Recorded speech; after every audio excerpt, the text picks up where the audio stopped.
pour la fermeture de l'ambassade israélienne. Je suis là parce que je suis, comme beaucoup de Français, très choquée par ce qui s'est passé hier à Rafah.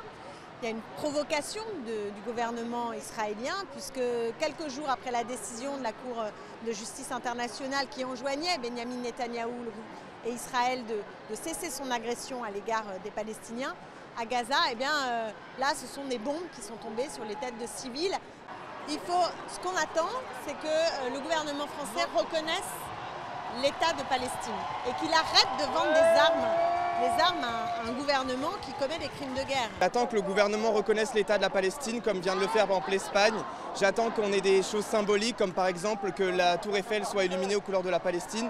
On veut des choses peut-être même symboliques et on veut surtout qu'ils condamnent l'État d'Israël. En ce moment, ce qu'ils font, c'est honteux. L'armée israélienne ne se cache même plus et c'est important de montrer que la France est un pays humaniste et qu'on ne soutient pas ce genre de choses.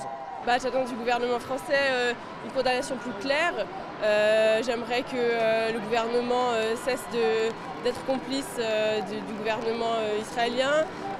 J'aimerais que l'aide humanitaire soit plus claire et soit plus généreuse. J'aimerais que les universités condamnent aussi plus fermement, qu'il y ait moins d'ambiguïté. C'est cette guerre que je trouve inutile. Voilà, il y a des gens qui meurent tous les jours, quoi. C'est inacceptable et du coup il y a moyen de faire un pays où tout le monde pourra vivre conjointement en paix. Voilà. Et la France a son mot à dire avec les grandes puissances du monde.